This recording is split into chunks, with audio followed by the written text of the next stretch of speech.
예, 안녕하세요. 박영차입니다. 자, 오늘은 바티칸 박물관을 한번 가보시죠. 이 박물관 입구에 나와 있습니다. 무세이 바티칸이라는 곳입니다. 무세이 하면은 뮤지엄의 어원이 되고요. 바티칸이 하면은 2000년 전 그 이전에 여기가 이제 바티라는 출산의 여신이에요. 신전이 있었던 곳이래요. 그래서 언덕이 굉장히 좀 높은 지역이거든요. 그래서 바로 이제 거기에서 바티쿠스라는 말에서 바티칸이 나오고요. 이 문을 만들었던 교황님의 문장이 중앙 위쪽에 새겨져 있죠. 그리고 왼편에 이제 그 사람이 미켈란젤로, 그다음에 오른편에 꽃미남 젊은이가 라파엘 산치오 37의 요절을 했습니다. 그래서 이제 젊은 모습으로 이렇게 표현을 해놨습니다. 그래서 원래 여기가 들어가는 문이었습니다. 지금은 조금 바뀌었습니다. 네, 요한 바오로 2세 교황님 때 뚫려진 문, 2000년에 뚫려진 문으로 들어가게 돼요. 예, 한번 이제 들어가 볼게요. 한 10시 반 정도 된 시간입니다. 그래서 거의 뭐 앞에 예약팀들은 거의 없고요. 그냥 뭐 기다림 없이 이게 들어갈 수가 있는 것 같습니다. 그리고 이제 원래 이 문이 이제 들어오고 나가는 문 하나였다가 왼편에 우리가 들어가는 문이 2000년 요한 바오로 2세 교황님 때 이제 완성이 된 거고요. 예, 드디어 들어왔습니다. 에스컬레이터 타고 위쪽으로 쭉 올라가고 있는 중인데 특별히 뭐 열 검사나 이런 건 안 하네요. 그래서 이제 짐 검사만 좀 저기를 하고 에스컬레이터 타고 올라가고 있습니다. 예, 이제 안쪽으로 들어오니까 팀이 몇 팀 있습니다. 앞쪽에 멀리 보이는 돔, 바로 베드로 대성당의 돔이랍니다. 그래서 미켈란젤로뿐만 아니라 라파엘, 그다음에 도나토 브라만테, 그래서 르네상스 기라성 같은 예술가들이 이제 완성을 시켰던, 그리고 마지막으로 미켈란젤로가 이제 돔 작업을 하다가 완성을 못 시키고 죽습니다. 그래서 피렌체 그 두오모 성당은 꽃의 성모 마리아 성당을 많이 모델로 했겠고요. 또 판테온도 이제 모델을 삼아서 그 설계를 했었던 작품이랍니다. 예, 그리고 이제 오른편 건물이 회화관 건물이거든요. 그래서 이 박물관 안에서는, 그러니까 바티칸 안에서는 이 회화관 건물이 이제 가장 최근에 만들어진 건물입니다.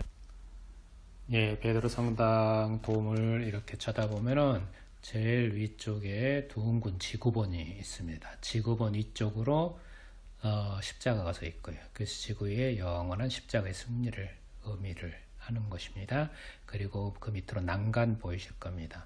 그래서 이 시간에도 난간에 사람들이 조금 보이네요. 그래서 그 이제 미켈란젤로가 설계를 하고 죽기 5일 전까지 출근해서 작업 지시를 했던 코폴라 돔이랍니다. 그래서 이쪽 지역이고요. 오른편 아래쪽에 이제 정원이 있다가 이제 내려가실 건데 여기가 바로 이제 그 바티칸 또 정원이기도 하고요.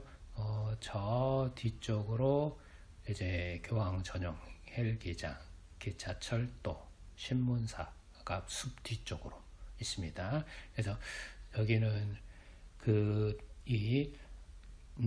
일반인들은 이제 들어가지 못하고요. 특별히 투어 코스는 좀 있긴 있는데 예약하시는 분만 가실 수가 있습니다. 그래서 이제 일반인들한테 공개하는 곳은 바로 이쪽 박물관 쪽하고 베드로 성당만 일반인들한테 공개를 하고 있는 지역입니다. 그래서 세계에서 가장 적은 나라이고요. 이제 오른편에 이 회화관 건물, 이 회화관 건물이 왜 가장 이제 이 박물관에서 최근 거냐면은 1929년에 무솔리니와 교황님이 라테란 조약을 체결하면서 바티칸이 독립이 돼요. 그래서 그 이후로는 이제 새로운 건물이 이 안에 거의 세워지지 않았어요. 그래서 이제 우리는 이제 회화관으로 먼저 돌렸다가 저 아래로 내려가 보겠습니다.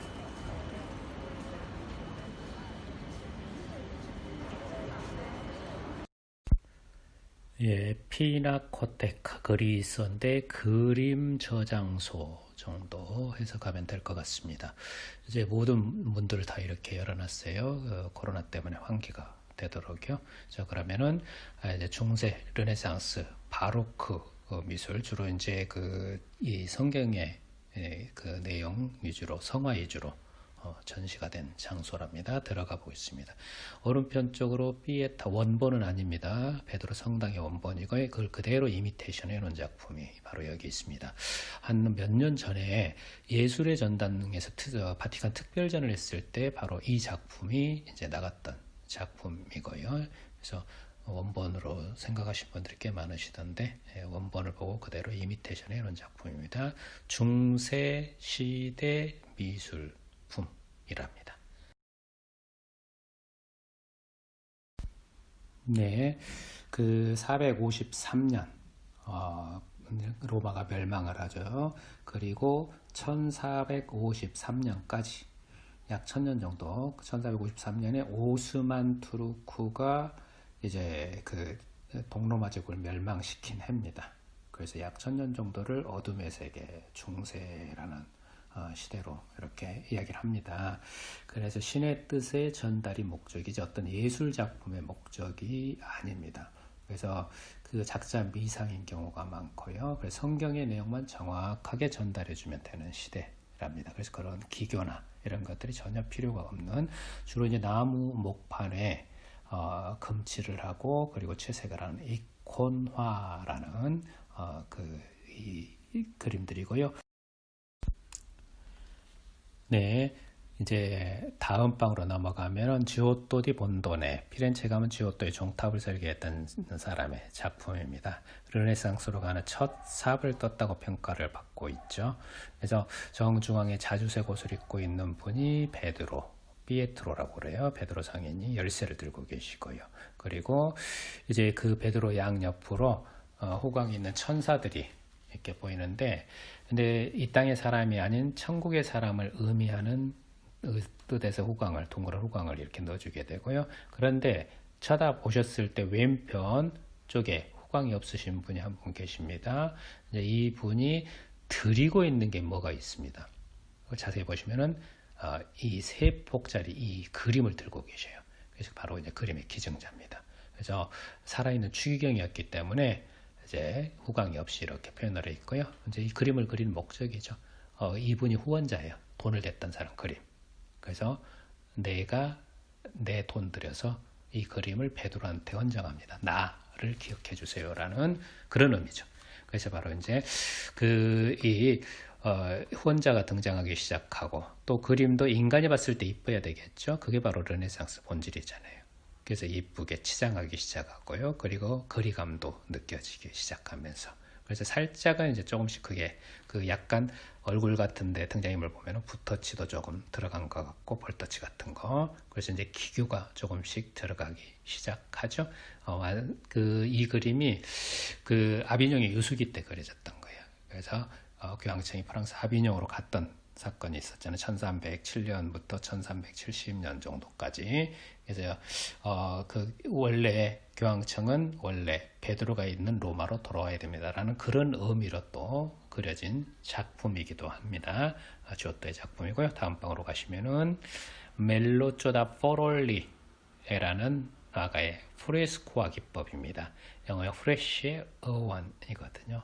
석고를 잘게 이렇게 가루로 빻아가지고 천장에 바르고 벽면에 바르고 물기가 마르기 전에 이제 채색을 끝내는, 참 이게 힘든 기법이, 명암법을 표현하기가 그렇게 힘들대요. 그런데 보시면은 이 천사들 목덜미나 이런 부분 보면은 명암법을 프레스코하지만 기가 막히게 잘 표현을 해놨습니다. 그래서 이런 이제 그 모습들이, 그리고 또 하나 약간의 그 단축법, 이걸 뭐라고 그러냐면은 45도 얼짱각도, 얼굴 작아 보이게, 그래서 약간 측면으로 그리면은 작아 보이잖아요. 여러분 셀카 찍을 때 많이 찍는 그런 기법이잖아요. 그래서 머리 작아 보이게 하는 그런 이제 기법이, 그러니까 인간이 보기에 조금 편한 기법들이 들어가 있어요. 그리고 이제 멜로조다 포롤리 같은 화가의 작품 바티칸 도서관 제막식이라는 유명한 저기고요. 의자에 앉아 계신 분이 의자에 앉으신 분 교황님, 옆으로 정중앙에 자주색 옷을 입고 서 계신 분이 훗날 율리우스 2세 교황이 되실 분이고요. 미켈란젤로 불러서 시스틴 성당 천장화를 그리겠다는 장본인입니다. 그 다음 방에 이제 보시면은 라파엘의 아버지 조반니 산티라는 사람의 작품입니다. 그렇게 뭐 그림은 뛰어난 것 같지는 않습니다. 그래서 아버지가 참 현명했죠. 그래서 자기 어린 라파엘을 갖다가 움브리아 당대의 최고 야가였던 피에트로 페루지노에게 이제 맡겼었던 사람이 바로 라파엘의 아버지 작품이고요. 그리고 그림이 조금 어둡네요. 이거는 아시시에 많이 가시잖아요. 성 프란체스코 성인이 라 베르나산이라는 산에서 기도하는 중에 몸에 5개의 상처, 오상이라고 그러죠. 시그마를 받는 장면을 그대로 묘사를 해놓은 거랍니다.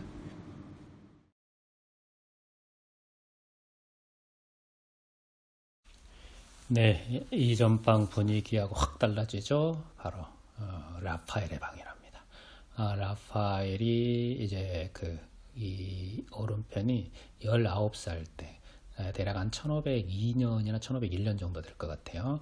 그렸던 작품이 바로 앞에 있는 작품이고요. 성모의 재관식, 예수 그리스도 어머니 성모 마리아가 이제 이 관에서 하늘로 들려 올라가는데 예수님이 그 머리에 왕관을 씌워주고 있는 성경에는 없는 그 가톨릭의 외경에 나와 있는 내용이고요.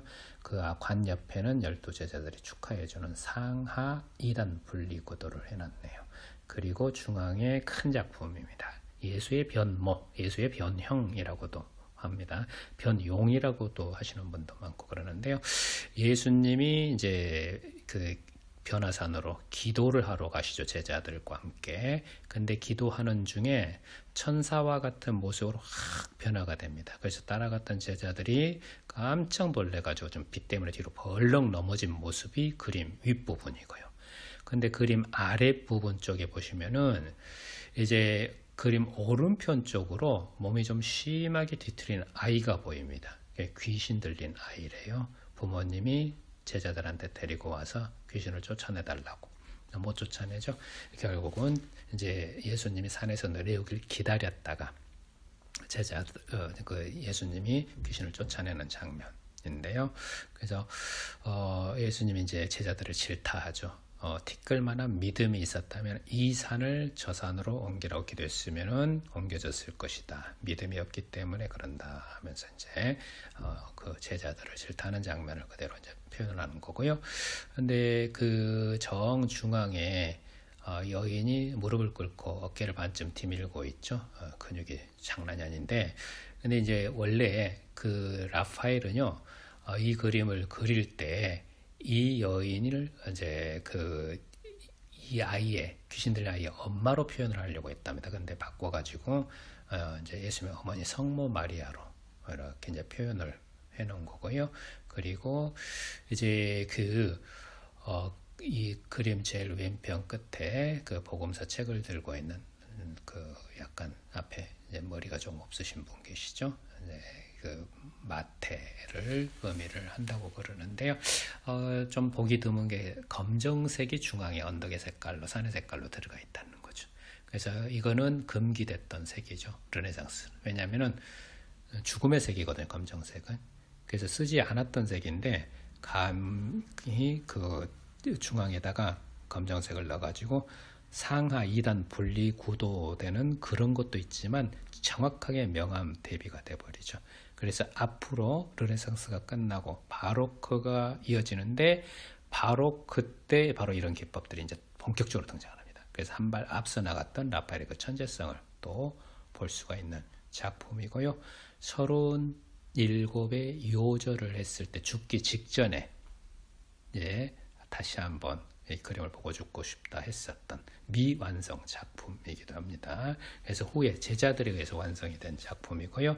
그리고 왼편의 작품은 폴리뇨의 성모라는 라파엘 28살 때 작품이에요. 그래서 폴리뇨는 아시시 가기 위해서 한번 거쳐가야 되는 기차역 이름이기도 한데요. 마을 이름이거든요. 그래서 거기에 있던 이제 주교가 그 로마로 발령을 받은 데 얼마 안 돼서 그 마을에 벼락이 떨어져가지고 사람들이 많이 죽었습니다. 그 소식을 전해들은 주교가 이제 감사의 표시로 이 그림을 이제 그렸던 작품이에요. 폴리뇨의 성모라는 작품이랍니다. 그래서 색감이 다 지금까지 봐왔던 다른 화가들과는 전혀 차원이 다르죠. 바로 이제 이게 또 움브리아 화파의 또 특징이기도 한데요. 그래서 그 르네상스 3대 거장 중에 막내 라파엘의 세 점이 바로 이 회화관의 가장 정점인 방이라고 생각이 됩니다.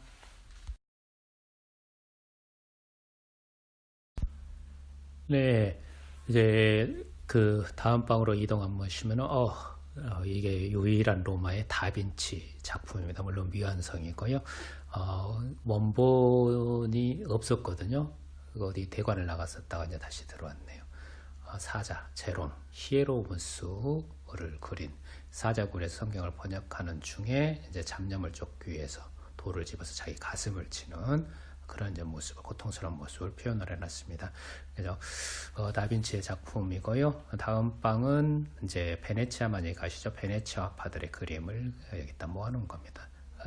저 배를 타고 가다 보면은 햇빛이 눈에 비치면은 눈을 뜰 수가 없죠. 그래서 주로 이제 금색, 은색을 또 많이 쓰는 화파이기도 하고요. 그리고 이제 교황청에서 굉장히 멀죠, 베네치아는. 그래서 이제 표현하는 것들이 굉장히 자유로워요. 그러니까 좀 뭐 성화 같은 느낌보다는 굉장히 좀 자유분방한 그런 그 표현이 많이 등장을 합니다.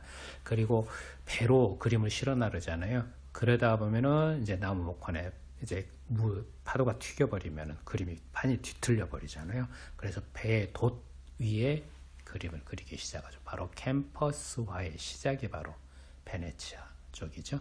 그래서 베네치아 화파들의 그림을 모아놓은 방들입니다. 네, 자 그러면 또 다음 방으로 이동을 한번 해보겠습니다.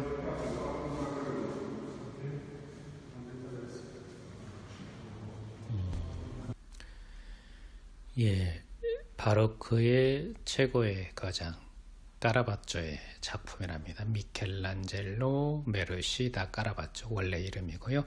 우리가 아는 미켈란젤로가 이제 구분해주기 위해서 그의 출신 고향 이름을 따서 까라바쪼라고 이렇게 부릅니다.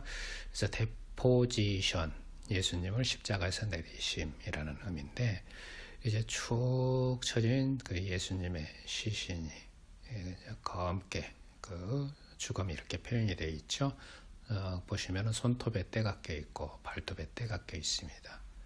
그리고 뒤쪽으로 3명의 여인, 그 중에 이제 두건을 쓰고 있는 가장 나이든 여인이 예수님의 친어머니 성모 마리아를 표현을 해놨네요. 그 뒤쪽으로 두 팔을 벌리고 울부짖고 있는 여인이 젊죠. 그래서 바로 막달라 마리아를 이렇게 표현을 해놨습니다. 그리고 이제 중앙에 눈물 훔치고 있는 여인이 이제 바로 베로니카라는 여인이고요. 예, 자 그리고 이제 그 검정색이 도배가 돼 있죠. 그래서 명암대부법 끼아로스코로 기법이라고 그러는데 이제 검정색을 그리고 인물에만 색감을 넣어놨잖아요. 그래서 연극 상행할 때 주변 조명 다 꺼버립니다. 정중앙에 주인공만 빛을 쏘는 그런 효과를 누릴 수가 있겠죠. 그래서 아까 라파엘의 그림에서 검정색이 조금 나왔었죠. 그러나 여기는 완전히 한 70% 이상 검정색으로 도배를 해놨던, 그래서 풍운의 삶을 살다 갔던 38의 요절을 했던 까라바쪼의 작품이 바로 이 작품입니다. 그래서 여러분들 쭉 늘어진 그 예수님의 시신은 그 아까 들어왔을 때 봤던 피에타, 미켈란젤로 피에타하고 조금 비슷한 포지션이죠. 죄송합니다. 이게 빛 때문에 지금 그림들이 잘 이렇게 안 보이는데, 여기도 바로크의 또 아주 큰 화가죠. 귀도레니, 십자가의 거꾸로 달리신 베드로 성인의 모습을 그려놨습니다. 네, 데포지션 까라바쪼의 작품이었고요. 다음 방으로 가시면은 잔 로렌조 베르니니가 이제 그 조각 할 때 했었던 것들인데 약간 좀 습작들 여기에다가 이렇게 모셔놨습니다. 그리고 이제 그 종교 전쟁이 계속되면서 개신교 국가들이 많이 늘어납니다. 그래서 이 신흥군주들이 사실은 이제 성화보다는 일상생활의 내용이라든지 정무라든지 이런 것들을 이제 선호했어요. 그래서 그림의 이제 주문자들이 좀 바뀐 거죠. 큰 성당의 성화보다는 우리 집 서재에다 그려놓은 조그만 작품들이 많이 드러나기 시작합니다. 그래서 이런 이제 이 시대별로 이제 쭉 이렇게 한번 잠깐이지만 중요한 작품만 몇 점 찍어서 이렇게 해봤고요. 그리고 이제 그 회화관을 이제 나가면서 마지막 작품입니다. 아쉽게도 조명이 너무 어두워 버리네요. 지상의 낙원 파라다이스라는 빈젤 피터라는 화가의 작품이랍니다. 이게 조명이 너무 어두워서 잘 안 보일 것 같네요. 아담과 이브가 에덴 동산에서 먹지 말란 선악과를 이제 따먹고 있는 장면이랍니다. 그래서 지금도 이 그림은 이제 정신과 치료할 때 쓰여지는 그림이라고 그래요. 방향을 일부러 표시를 해놨습니다. 유럽 사람들은 이게 그 우측 통행, 좌측 통행의 개념이었기 때문에 표시를 해놨네요. 네, 자 계단을 이제 내려와서 아까 그 정원으로 내려와 있습니다. 오른편에 이제 방금 전에 봤던 회화관 건물이고요. 그리고 이 글이 이제 그 정원 양옆으로 설명하는 설명 그림판들을 이렇게 쭉 세워놨거든요.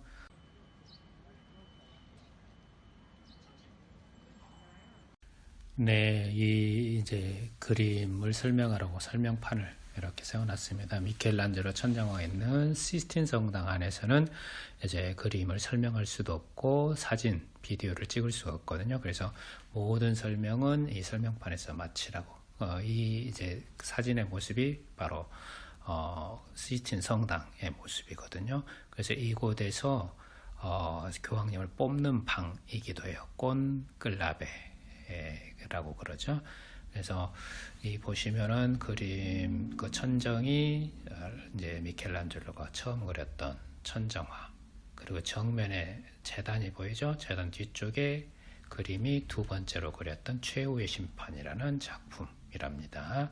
그리고 양옆으로 창문들이 있잖아요. 창문들 아래로 왼편에 그림 6개, 오른편에 그림 6개, 12개의 그림들은 미켈란젤로 천정화보다 먼저 한 20년 전에 그려졌던 작품들이에요. 그래서 이거를 이제 그렸던 사람들이 피렌체에 그 르네상스 기라슨 같은 예술가들 많이 내려오거든요. 그래서 예를 들면은 피에트로 페루지노 아래, 그다음에 산드로 보티첼리, 그 유명하죠. 페루지노는 라파엘의 스승, 그다음에 보티첼리는 봄 비너스 탄생으로 유명했던 화가잖아요. 그리고 도미니코 기를란디오, 이 바로 이제 미켈란젤도 스승이기도 한데, 그래서 르네상스 예술가들이 피렌체에서 내려와 가지고 너도 나도 나는 화가다 하면서 그렸던 12개의 작품이 먼저 있었고, 그리고 이제 미켈란젤로가 1508년에 율리우스 2세 교황님으로부터 이제 그림 그려달라는 부탁을 받고 천정 위에다가 4년 6개월 정도 그렸던 작품이 바로 이 작품 라 볼타, 영어로는 이제 더 실링이라는 작품이랍니다. 천지창조라고들 많이 알고 계시는데 조금 이제 잘못된 그 일본 서적을 잘못 번역을 해서 쓴 겁니다. 그래서 자 이제 모서리 삼각형 아래, 그 다음에 저 위에 2개, 아래 2개 해가지고 4개.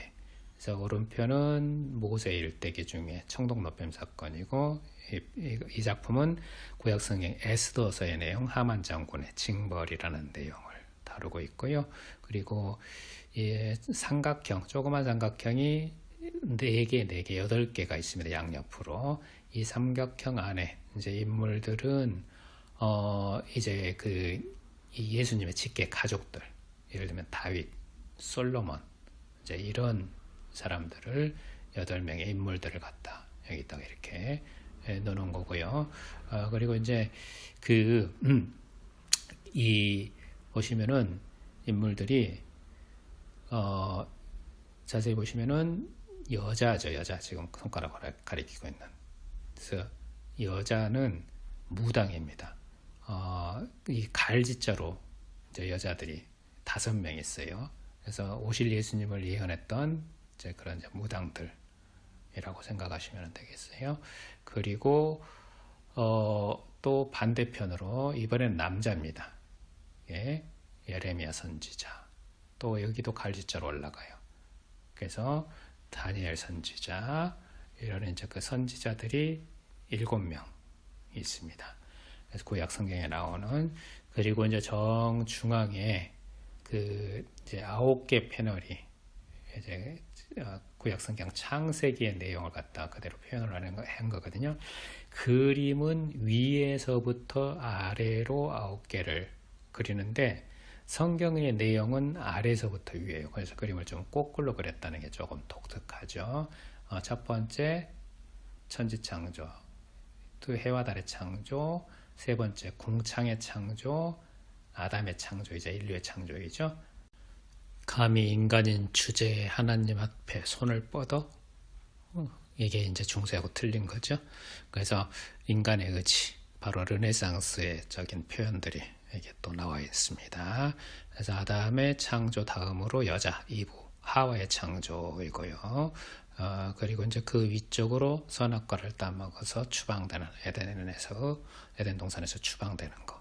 그리고 그 다음으로 이제 그 노아의 제사 위쪽으로 이게 그 노아의 방주예요. 근데 순서가 조금 바뀌어 있어요. 노아의 방주가 먼저 방주에서 나와서 하나님한테 제사 드리는 걸로. 그리고 제일 이제 마지막이 술 취한 노아, 이런 형태로 이렇게 그려집니다. 근데 이게 지금 그 이제 순서를 뒤집어 놓은 그 이유가 하나 있는데요. 첫 번째 천지창조, 그 다음에 두 번째 해와 달의 창조, 화면이 커지죠. 세 번째 이제 그 보시면은 궁창의 창조, 화면이 작아져요. 네 번째 아담의 창조, 화면 커집니다. 다섯 번째 이브의 창조, 화면 작아지죠. 그래서 이게 크고 작고 크고 작고 크고 작고, 그래서 이게 멀리에서도 그 한 7층 정도 높이거든요. 지면에서 쳐다보면은. 그래서 멀리서도 정확하게 이게 이제 그림의 가독성을 높이기 위해서, 아까 쉽게 구분되기 위해서 이런 이제 목적으로 당연히 이제 큰 화면이 작가가 더 중요시 여기는 거죠. 그리고 그림의 색깔 오른편 왼편 양옆으로 틀리죠. 이게 1983년에 NTN TV, 일본 TV 회사인데 돈을 대 가지고 이제 떼벗기는 작업을 했었던 거예요. 그래서 떼벗겨내기 전과 후의 모습이 색깔이 조금 대비가 되고 있죠. 예. 그리고 라파엘, 미켈란젤로가 작업을 했을 때 이런 식으로 이제 작업을 했을 거라 추측을 하고요. 그리고 그 밑에다가 이걸 뭐라고 하나요? 이게 거푸집이라고 하나요? 그래서 비계를 세워가지고 지금 오르락내리락 하고 있는 모습을 그려놓은 건데, 떼벗기는 작업도 이와 비슷한 작업 따위를 설치를 해서 떼벗기고 있는 장면. 그리고 아담의 모습 보면 확연하게 차이가 나죠. 떼벗겨내기 전, 그 다음에 목 주변은 이제 떼벗겨내고 난 후의 모습과 완전히 이게 차이가 나버립니다. 예, 그래서 바로 이 작품 이제 미켈란젤로 천정화. 근데 그 41살 때 이거를 완성을 했거든요. 그래서 대략 36쯤에 시작을 해가지고, 그리고 이제 23년이 지난 후에 1536년에 클레멘트 7세 교황님이 그때 이제 그 사코디 로마라고 그래가지고 종교전쟁의 여파로 스페인 카를로스 5세가 여기까지 쳐들어와서 로마를 완전히 쑥대밭을 만들어버린 사건이 있습니다. 로마 인구의 한 3분의 1이 죽거든요. 그래서 이제 그 혼란기가 이제 거의 끝나가고, 그래서 이제 더 성경으로 돌아가자라는 일환으로 이제 최후의 심판이라는 그림을 의뢰를 하지만 메디치 가문의 교황이거든요. 근데 얼마 못 살고 돌아가셔요. 그래서 그 후임 교황이었던 바울 3세 교황님이 이제 계속 하시게 해가지고 이거를 이제 미켈란젤로가 노년이지만 최후의 심판, 신약성경 제일 끝 요한계시록, 요한목시록을 이제 배경으로 해가지고 그림을 그리게 된답니다. 그래서 정중앙에 이제 예수님, 그리고 심판을 하고 계시고요. 그 다음에 예수님 오른편에 이제 예수님 어머니 성모 마리아가 고개를 살짝 이렇게 틀고 있습니다. 예수님을 이렇게 이제 쳐다보질 않고 계시고요. 그리고 그림이 보시면 들고 있는 뭔가를 많이 들고 계시는 분들 보이실 겁니다. 그때 당시에 이거는 이제 순교당했던 그 순교의 도구들을 이렇게 다들 들고 계시고요. 어, 살가죽을 들고 계신 분 보이시죠? 바르돌로메오라는 오늘날 터키 아르메니아까지 가서 순교당했던 살가죽을 벗김을 당해서 또 돌아가셨던 분이고요. 그 다음에 칼날 달린 마차바퀴 캐더린 성녀라든지, 그래서 이 아래 부분이 이제 지옥이거든요. 그래서 그리스 신화의 내용을 여기 성경에다 넣어놨습니다. 여기에다가. 그래서 지옥에 빠질 뱃사공 카론테가 지옥에 빠질 사람들이 서로 안 뛰어내리겠다니까 야구 방맹이 같은 걸로 확 지금 휘둘러서 지옥으로 빠뜨리고 있는 모습이 보이죠. 그리고 왼편은 이제 지하 무덤 카타콤베에 누워있던 영혼들이 자신의 육신의 껍질을 찾아가지고 지금 하늘로 부활하고 있는 그 모습을 이렇게 표현을 해놨습니다. 그래서 그 아래 부분은 이제 지옥을 이렇게 연상을 하게 하고요. 그 다음에 제 이제 위쪽 부분을 보면은 예수님이 못 박혔던 나무 십자가를 천사가 들고 있고 눈같이 생겼죠.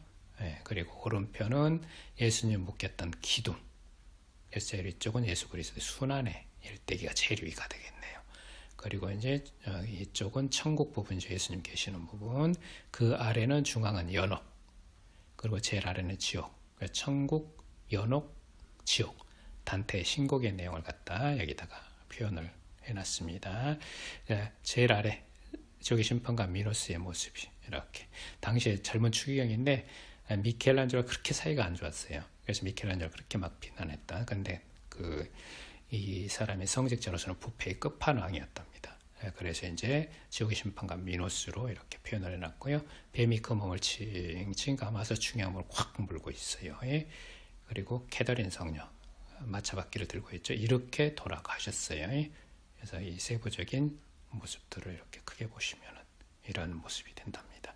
그래서 그 그림의 전체가 예수님이 이렇게 이제 팔을 이렇게 휘둘러서 회오리 바람을 일으키고 있는 것 같은 느낌이 드는데, 그래서 그림도 예수님이 이렇게 손을 가리키는 회오리 바람, 회오리 치는 방향으로 이렇게 돌고 있는 듯한 느낌이 들게 하네요. 그래서 이게 이제 그 말년에 미켈란젤로가 꽤나 이제 그 사회성이 조금 이제 높아졌나 봐요. 그래서 이제 이 그림들을 의뢰했던 교황님 있죠. 그래서 그 교황님의 그 얼굴이 열쇠를 들고 계시는 베드로의 얼굴이고요. 그 다음에 자세히 보시면은 열쇠 들고 계시죠. 베드로 성인. 그리고 베드로 성인 아래 가죽 껍질을 들고 계시는 분이 계십니다. 이 가죽 껍질의 얼굴이 미켈란젤로 자신의 자화상이에요. 눈을 완전히 파버린 상태, 그 모습의 자화상을 저기에다가 넣어놨네요.